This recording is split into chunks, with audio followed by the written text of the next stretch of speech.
Swayam Prabha. Digital India. Educated India.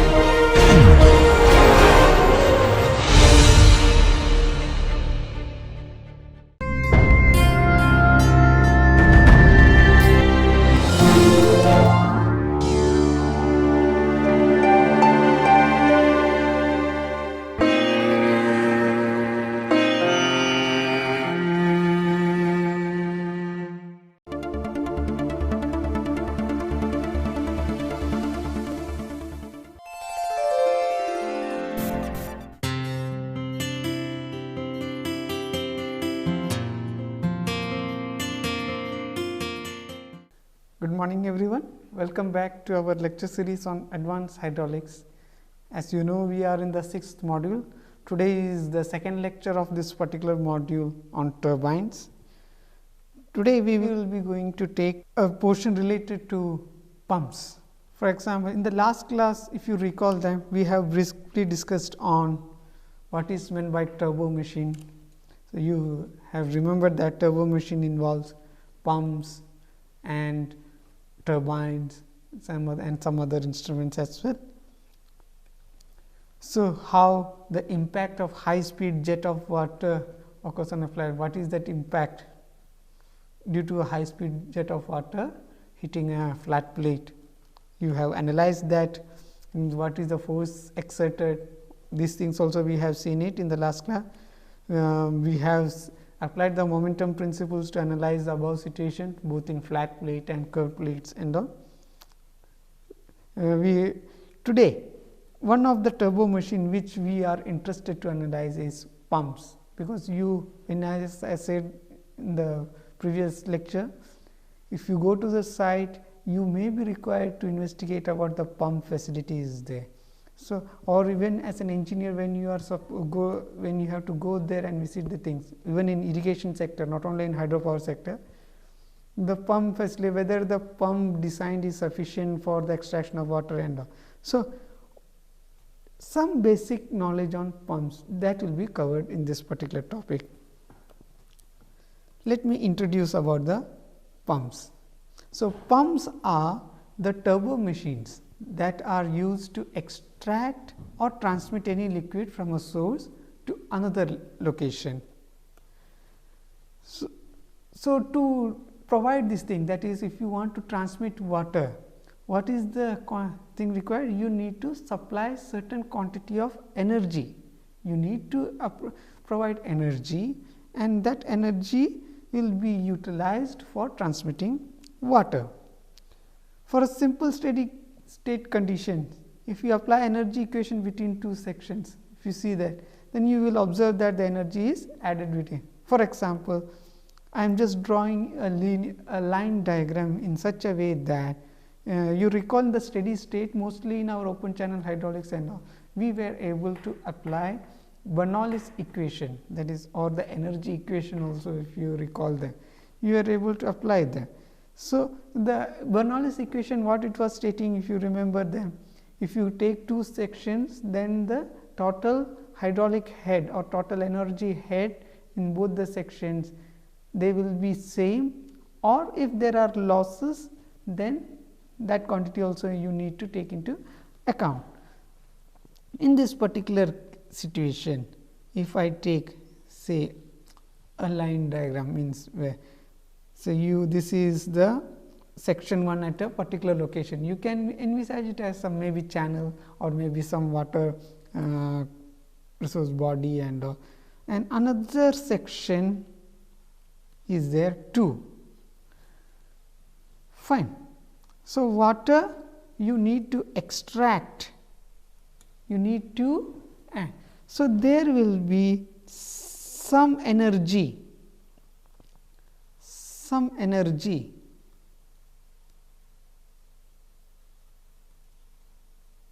head at section 1, and that energy is not sufficient, means that is the natural energy. How do you write it? Write the energy head equation, if you recall them. That is, we used to write it pressure head plus velocity head plus datum head. Like this we used to write the total energy head at any section. So, if this energy at this particular portion is given, similarly at section 2 also you can write appropriately the energy head. There will be, of course, if the flow is occurring from left to right, there could be some natural energy losses. If you take into if you take that also into account, that is fine. Now, this energy is not sufficient to draw water from a particular location. Suppose if you want to draw more water to some other location, what we have to do? In addition to this energy, you have to provide some external energy, and that some external energy del H will be provided between these two sections. So, an additional del H will be provided between these two sections, and you will get a modified energy at section 2. Fine. That is how energy is added into the system using a pump, and you are able to draw water. The reverse process occurs in turbines. So, let me give a classification of the pumps, a brief classification. There are mainly two basic types of pumps. They are the positive displacement pumps, or in short they are called PDPs. In many of the references you can see them being written PDPs and all positive, it is called positive displacement pump. And the second type is dynamic or momentum change pumps. So, what do you mean by positive displacement pumps? That is, positive displacement pump, what they do is that they extract water by a particular principle, that is you use or you change volume of liquid at a certain location by a force. Using some force they change the volume of the liquid and then subsequently transmit the water. This particular principle is being suggested in positive displacement pumps. For example, if there is an inlet chamber, or if you have a cavity at the inlet location, that cavity, if let us consider that cavity in a cavity form, it is an enclosed cavity.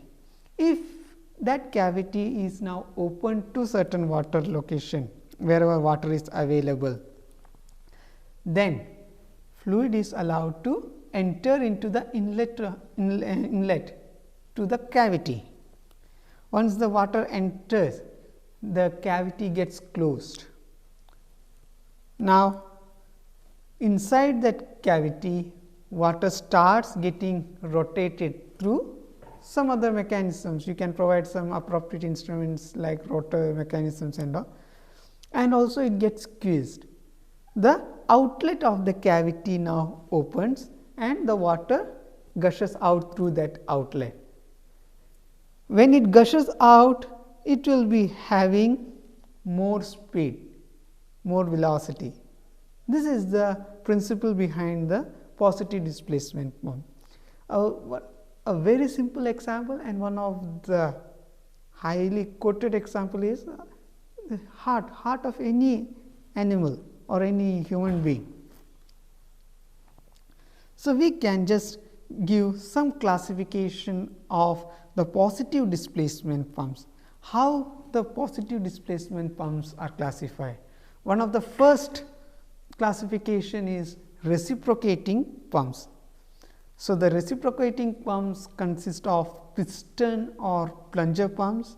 As let me again reiterate here, our objective is not to go at a higher level in the turbo machinery or subjects and all. You can read any of the reference topics related to turbo machinery. There are many handbooks related to turbo machinery as well. You can read them and you can gain more knowledge. It will be appropriate. we will be here just briefly suggesting the terminologies that will be useful whenever you go to site or whenever you try to design certain aspects on hydropower sector or irrigation sector. So, the piston reciprocating pumps consist of piston or plunger pumps.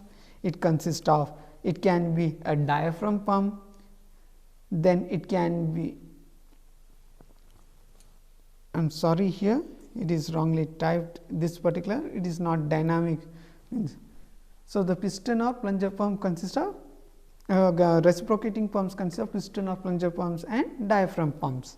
Then you can have another classification for positive displacement pump, that they are rotary pumps or single rotor pumps.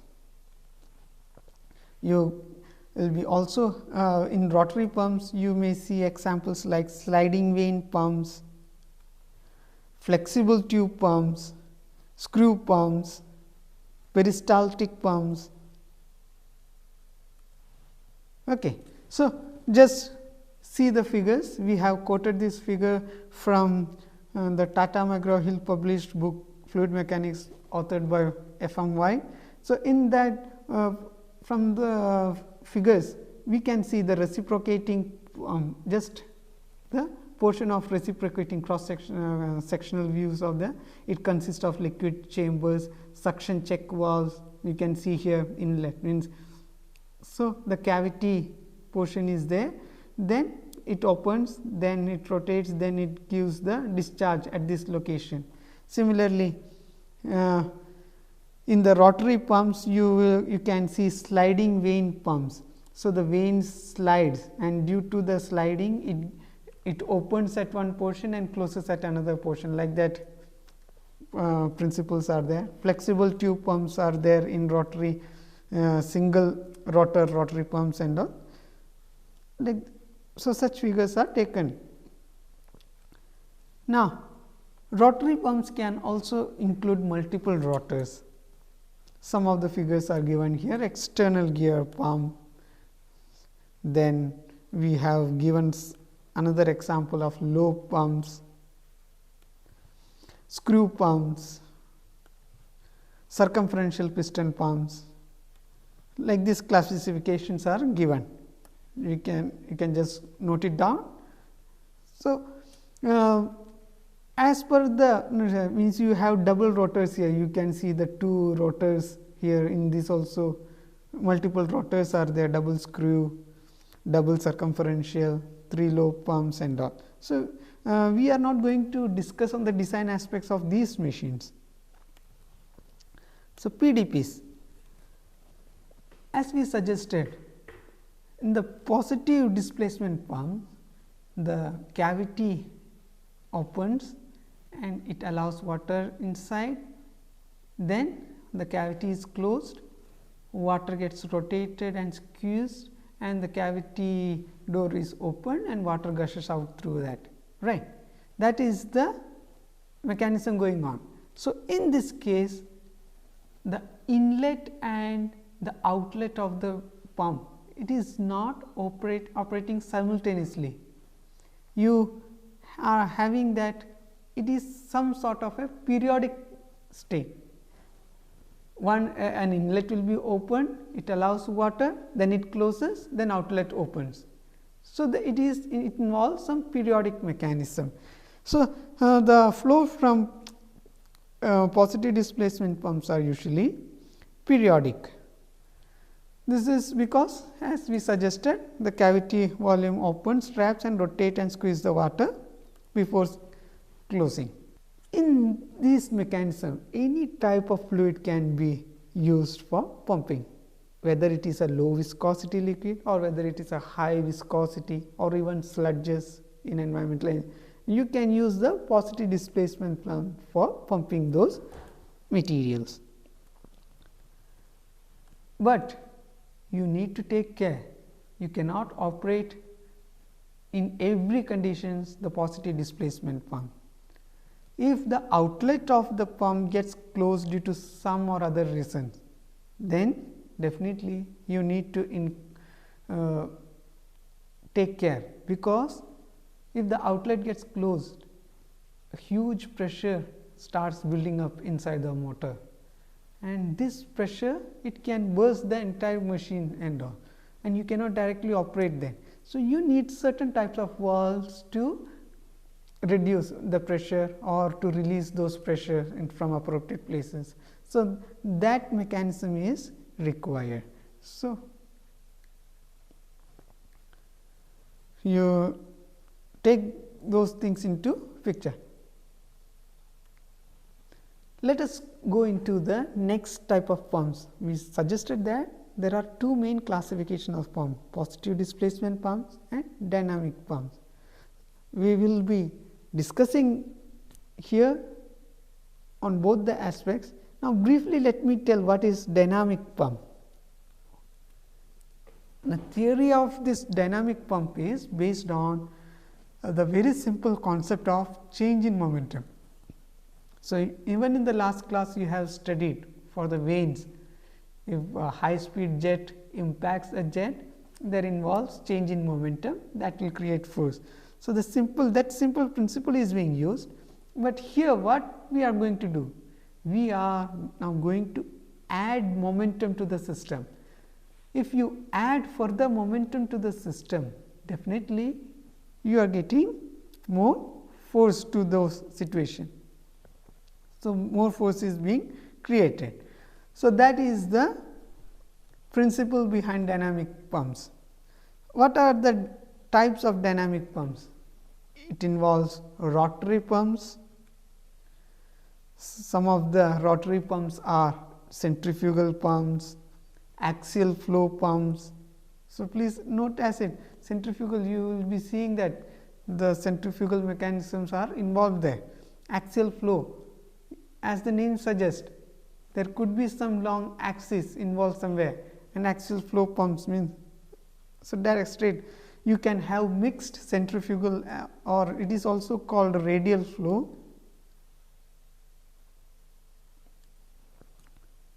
So, it can be radial flow. Here you can have mixed axial and radial flow combined. Such pumps are also available. Then the next type of dynamic pumps are specially designed pumps. These are most of the general things. Specially designed pumps like jet pumps are involved. We will briefly discuss them anyhow. Electromagnetic pumps, the simple principles of the electromagnetism is being involved there. You can use gas lift or hydraulic ram, and pumps are working on that hydraulic principles also. Such pumps are also available. So, dynamic pumps, they can extract and supply water at a higher rate compared to your positive displacement pump. Dynamic pumps can extract, means it can supply water at a faster rate. They have, means it has been recorded that through many analysis and all, it has been observed that. But the thing is that dynamic pumps require a mechanism called priming. What is that? That is, if gas is, means if you have a pump set for extracting water from a location, and if gas is being filled in some of the chambers, if gas happens to enter in those chambers and all, then you cannot directly use the dynamic pump for extracting fluid or water from the source. So, that way you need to remove that gas from the system before starting the operation of the pump. So, that mechanism is called priming. One of the most importantly used dynamic pumps is centrifugal pumps. So, we will first deal with the centrifugal pumps. So, what is meant by centrifugal pump and all? We will just have a brief discussion today on those aspects.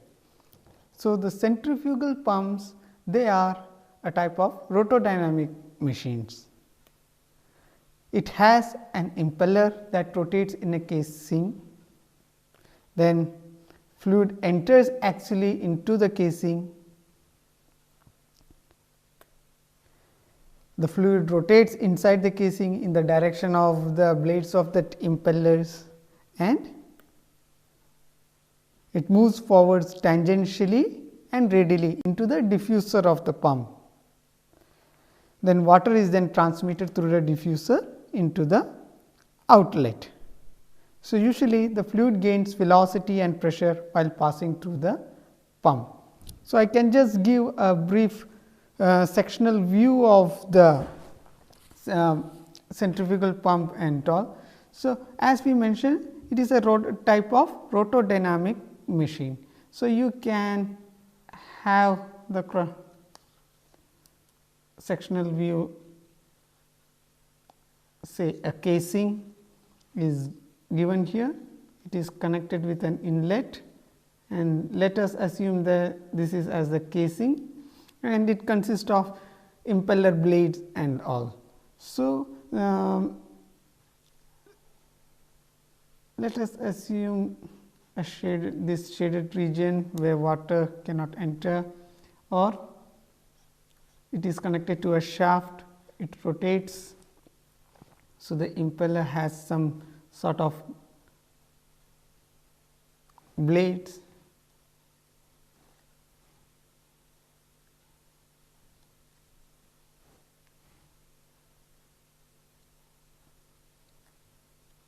like this blades and all. I will just show another sketch of the how the actual impeller and its blade look like that.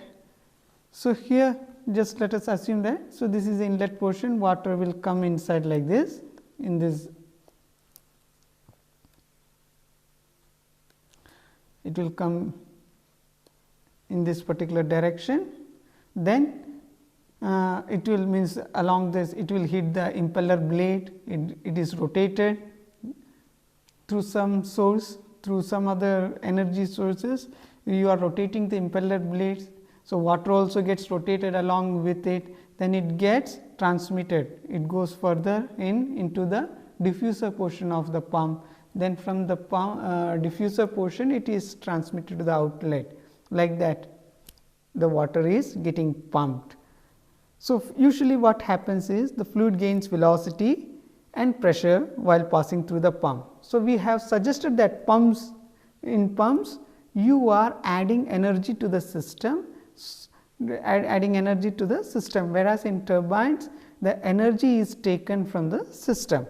So, here through external sources, that is energy is added, and there will be an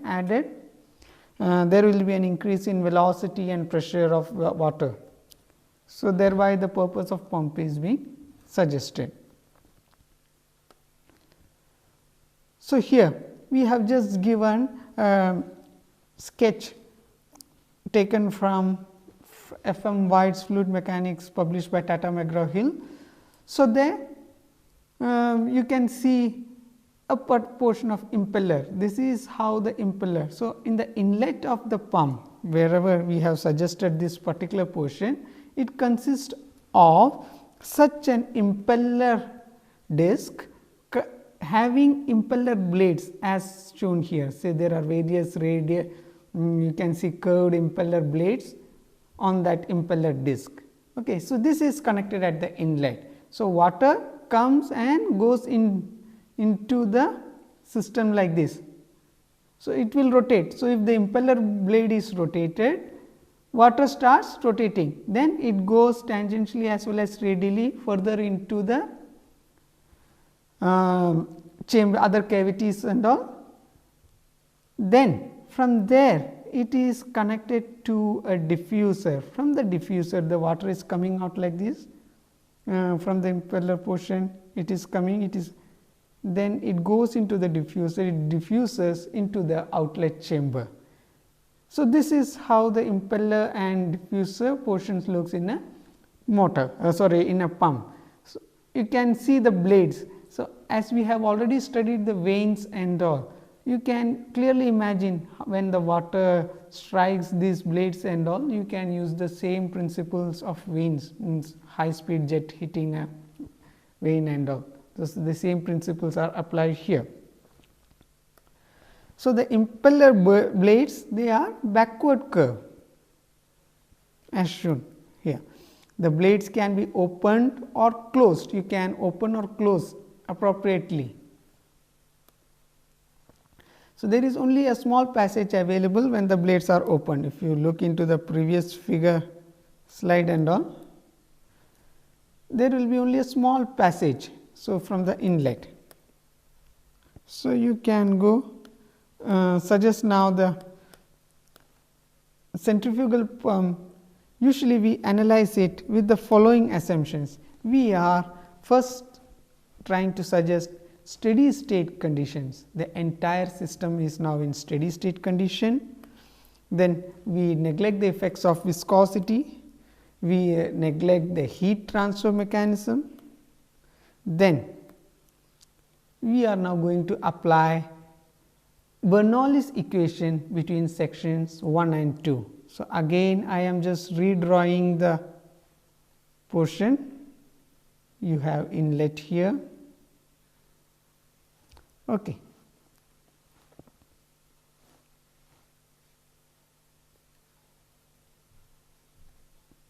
So, for a better clarification, I can just give, say, let us consider this as section 1, and the section 2 will look more like this. You can have a circular disc having the impeller blades. Okay. So, you have already seen the picture of impeller. So, like this. So, it is mounted, this impeller blade is mounted in a casing, and the entire casing is then further extended. It will be connected to the diffuser portion, and from there it is being suggested to the outlet. So, this is your section 2. Like this, let us assume the situation now. So, here I can assume this as section 2, section 1. So, in the inlet the impeller blade is there, in the outlet after passing through the diffuser blade at the outlet, you can assume it as a section 2. Outlet, it could be pipe or it could be any other water carrying source and all. We can apply the same Bernoulli's equation between sections 1 and 2. It is the famous, because we are already considering the conditions as steady state. So, you know that Bernoulli equation can be applied only in steady state conditions. So, the Bernoulli's equations will now be applied, that energy equation, total energy equation will be applied between sections 1 and 2. So, the total energy head at section 1, this can be given as, say, the pressure head plus velocity head plus datum head at section 1. Like this we can write it.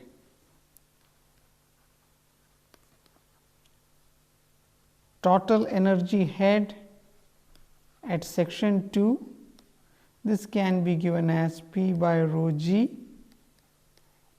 plus the velocity head plus datum head at section 2. So, use these equations. So, head loss or total change in head from section 1 and 2.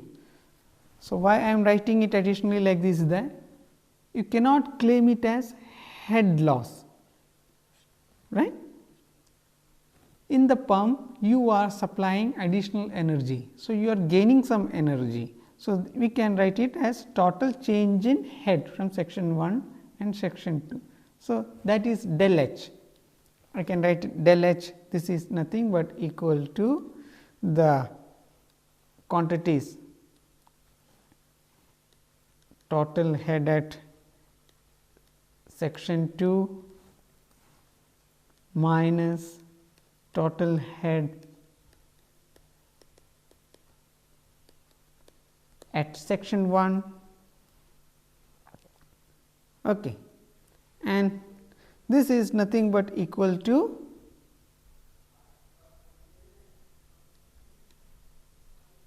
HF minus HS minus HF, where HF is called the pump head, additional pump head supplied. This is the additional energy head you are going to supply through the pump. Sorry, it is not HF, it is HS. HF is the loss in head. Your head can get lost, say in various chambers, the casing volume is there, or it can get lost in some other means and all. So, you can easily suggest now. So, HF is the loss in head that can come into picture. So, we will be writing the total change in energy head as HF minus HF. So, if you look into this cross sectional view of the side sectional view of this particular casings of pump, you will see that the datum, it can be taken, means there will be very much less difference in the heights between two sections. So, it can be almost considered as negligible. If it is more or less than 1 meter and all, it can be considered negligible. Then what happens? The velocity, we are assuming steady state conditions, and moreover the velocity at section 1 and section 2, they may also be assumed same. Fine. So, if V1 average and V2 are assumed same, then what happens? You are having steady discharge in the conditions. Therefore, your change in head, this is nothing but equal to P2 minus P1 by rho g, that is equal to change in pressure head, or we can suggest whatever additional head you are providing, that is nothing but the change in pressure head.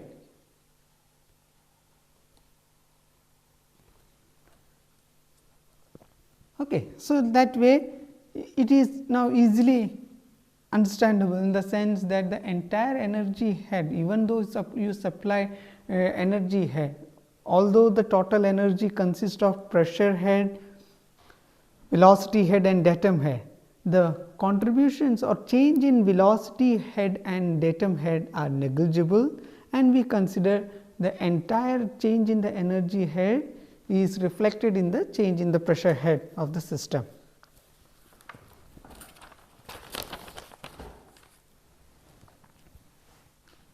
So, what is the power? Means we can now go for power.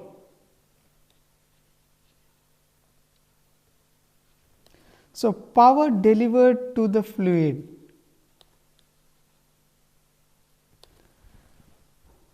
What is the power delivered to the fluid by the pump now? This can be given as Pw. So, Pw is nothing but the products of specific weight of water or fluid, any fluid, the discharge, we have suggested that this is for a certain discharge. So, discharge into the net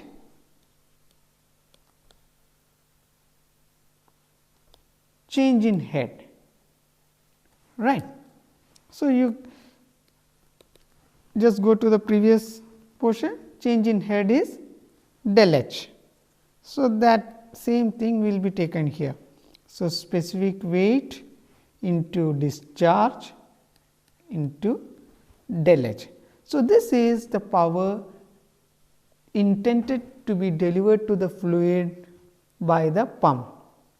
This power is called water hose power.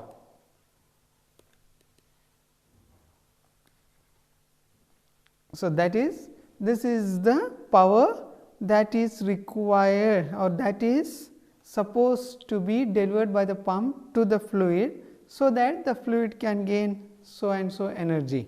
So, that is the objective here. Now, what do you think? So, whether if the pump through some other source, if they use only this much of power, and if it is delivered, means whether the pump will be able to deliver this much amount of power to the fluid, is it possible? So, the power required to drive, so power required to drive a pump. So, the power required to drive a pump, it is called brake hose power.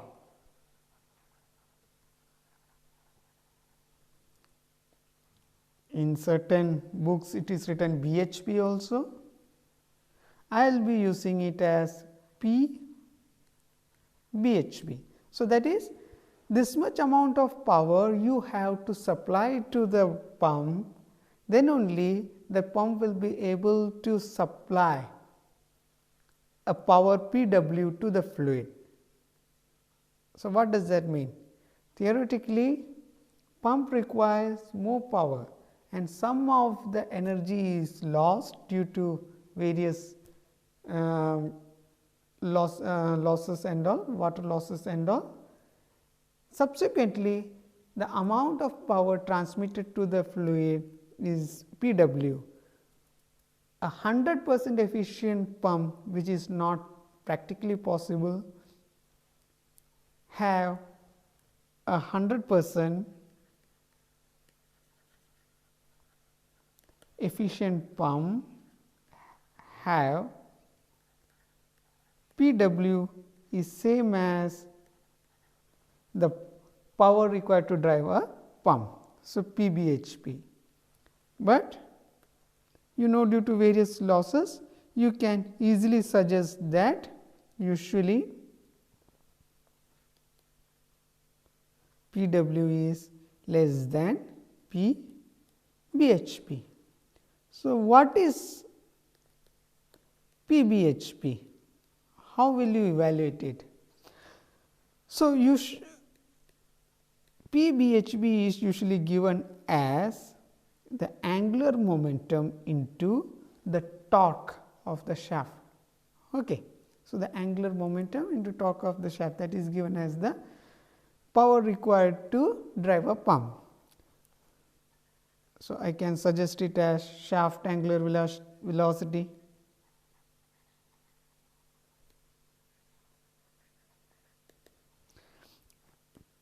Tau can be given as the shaft torque. So, in our earlier lectures, some of the modules and all, we have used tau for shear stress. So, please do not confuse with the symbol here. Here the tau symbol is used to denote the torque of the system, torque of the shaft. So, as we mentioned, power delivered to the fluid is less than the power used to drive the pump. Therefore, we can devise an efficiency factor. So, eta, let us consider the efficiency factor. This is nothing but equal to PW by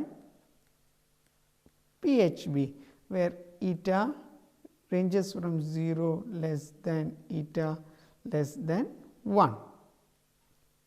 Eta is equal to PW by PBHP means this is rho Q G del H by this is BHP is omega 2.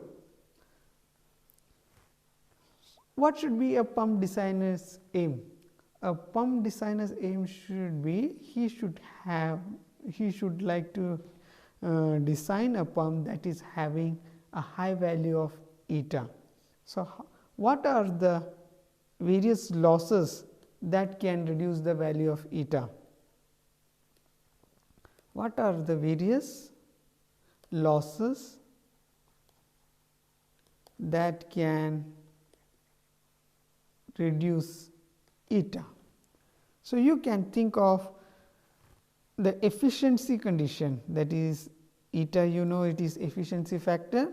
So, efficiency can be correlated with the volumetric condition of the system, volumetric conditions.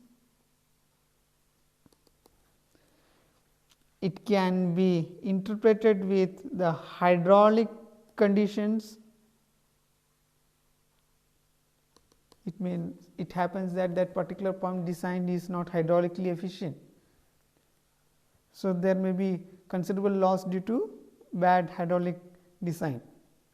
So, that may also reduce the efficiency, right. The volumetric condition, another feature.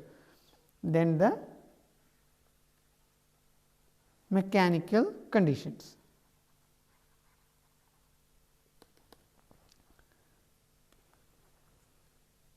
The volumetric efficiency. The volumetric efficiency, we can discuss it with the following terminology. Say we can give it as eta V now, subscript V. This is the discharge intended or the discharge from the pump. It is not intended, means that is the design value, right. So, we are taking discharge Q, Q by Q plus QL, where QL is the loss of fluid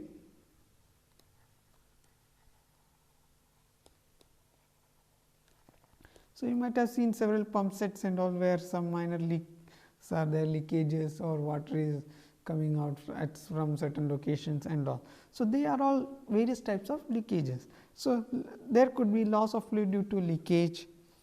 Q is the discharge, steady discharge from the pump.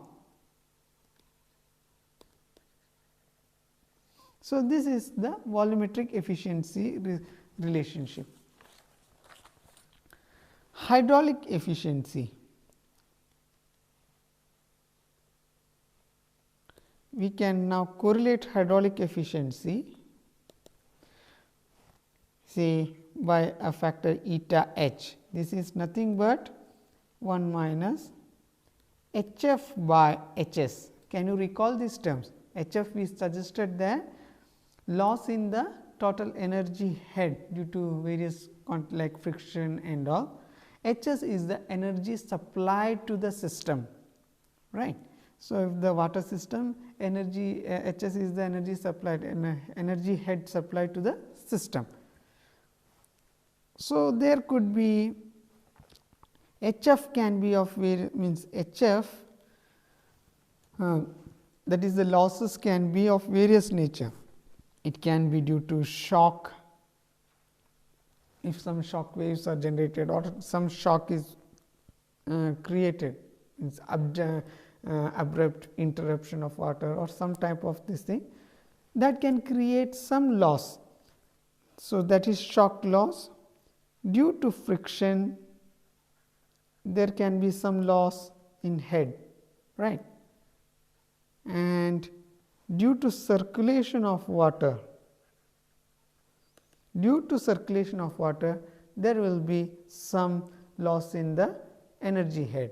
So, these factors create loss in head that is being termed as the or that is correlated with the hydraulic efficiency of the system. Mechanical efficiency. You can suggest now mechanical efficiency as say eta m. This is nothing but equal to 1 minus power called Pf by P Bhp, where we are now suggesting Pf is the power loss due to mechanical frictions in the bearing. Power loss due to mechanical friction in the bearings and mechanical systems.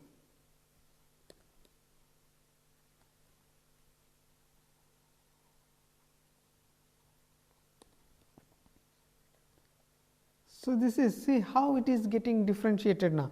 You have seen the figure of impeller, diffuser and all. So, these are all mechanical devices. So, those mechanical equipments, if they means if when they are connected to the shaft and if that for rotating, if you require some ball bearing connections and all, due to those connections there could be friction loss. So, those friction loss will cause the loss in power, means whatever power we were interested to transmit to the water, some of them get reduced due to this mechanical equipment, means due to the connections of various mechanical equipments. So, that loss is now termed as mechanical loss, or the corresponding efficiency is termed as mechanical efficiency. So, you know that PBHP is the brake horsepower of the pump. So, your total efficiency, usually it is given as the product of these three quantities, eta V, eta hydraulic efficiency and eta mechanical efficiency. So, now what can you say now? We can just briefly go through the pump theory. Let us consider a one dimensional fluid flow in the pump system. One dimensional fluid flow in the pump system.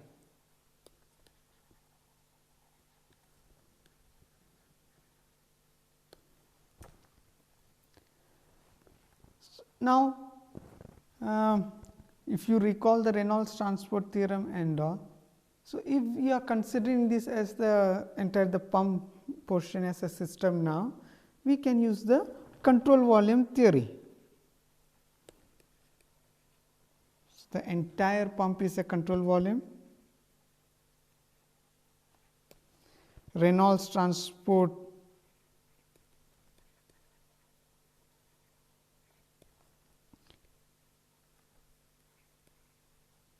theorem, we can utilize them. Okay. So, in the Reynolds transport theorem, okay, just for your benefit I am again writing it. We have suggested the Reynolds transport theorem for any arbitrary quantity capital B or any arbitrary property B, which is an extensive property related to mass of the system. So, the material derivative of that quantity is nothing but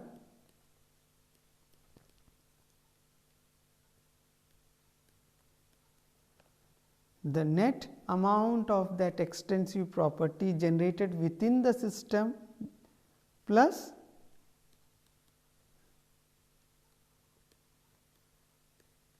V dot n dA. So, that is this quantity is the net outflow or net net outflow of that extensive property to the control surfaces of the control volume, right. So, like this we have repeatedly, means we have seen for various cases this particular. The same thing you can now utilize here for these pumps also. So, here let us take angular momentum as the extensive property.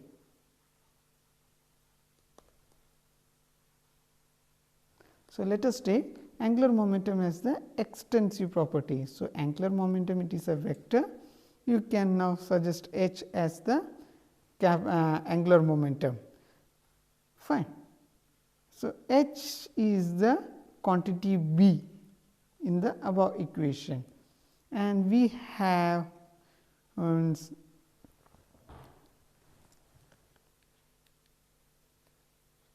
say angular momentum about any point O in the control volume. You can now suggest this as H O. This can be written as R cross V dm, that is, we are suggesting it as an extensive property related to mass. So, you know that the quantity R cross V gives the angular momentum per unit mass. So, this quantity, if it is integrated with respect to the entire mass in that volume, so that will give you the angular momentum in that control volume, right. So, this is just to denote it as an extensive property. So, from this you will get the intensive property beta is nothing but equal to R cross V. So, therefore, your Reynolds transport theorem dHO by dt is nothing but equal to dou by dou t, the control volume integral volume R cross V rho du, that is du is the elemental volume of the control volume, that is for the integration, plus the controls of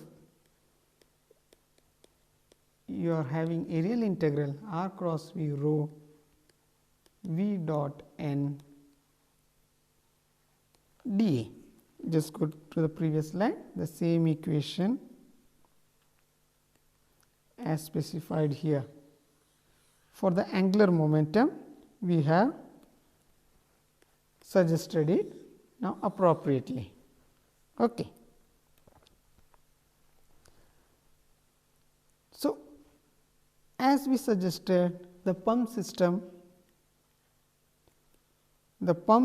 is taken as one dimensional. We suggested that the pump system is taken as one dimensional. So, you have a definite radius, means inlet condition, and definite outlet condition. So, all other directional control surfaces, they are not transmitting any flux. Also, we are considering steady state conditions. Okay.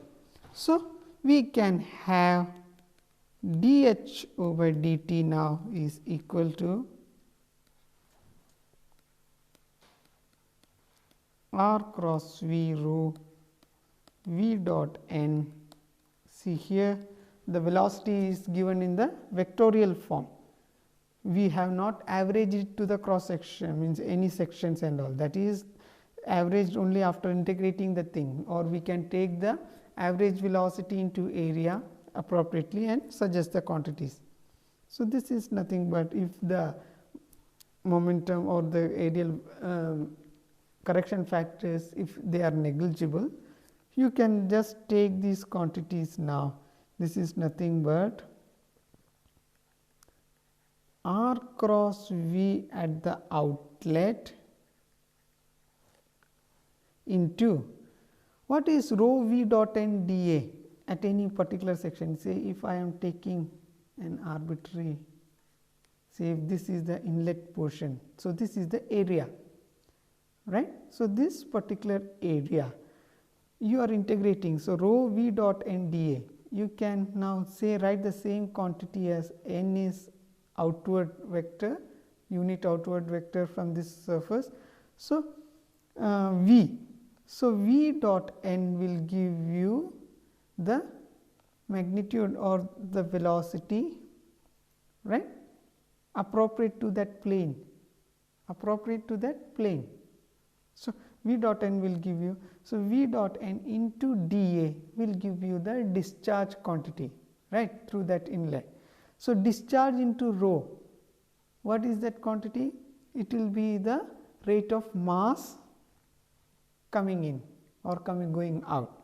So, I can suggest now this quantity as m dot, that is rate of mass going out, to m dot out minus sigma r cross V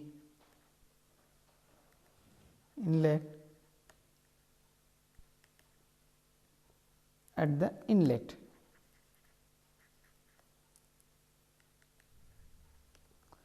Fine. So, like this I can now write the for the one dimensional case. So, what is this momentum angular momentum theory suggest?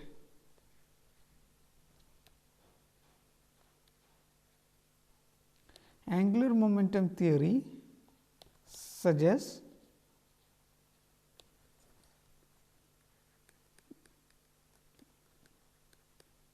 the material derivative of angular momentum is nothing but the sum of moments of all forces acting at the arbitrary point O in the control valve. This is the theory behind the angular momentum.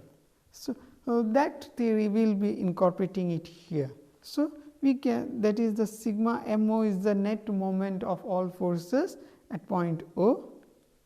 We can suggest net moment of all forces acting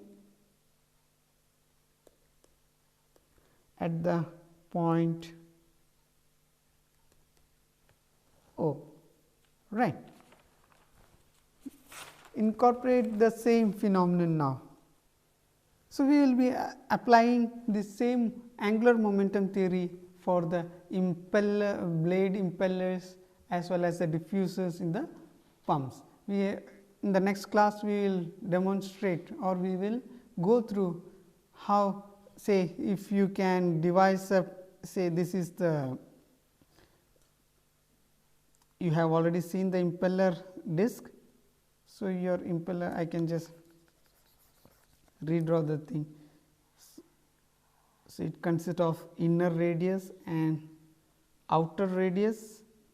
The impeller blade can be in the curved form like this, right. So, water when it hits here, then it gets transmitted like this, then it goes out from here, right. It can go out, it goes like this. This is how the impellers work. So, the same thing we will now discuss on the we will discuss how to apply the momentum theory, angular momentum theory on that, and we will work out on the theories and efficiencies related to pump. Thank you.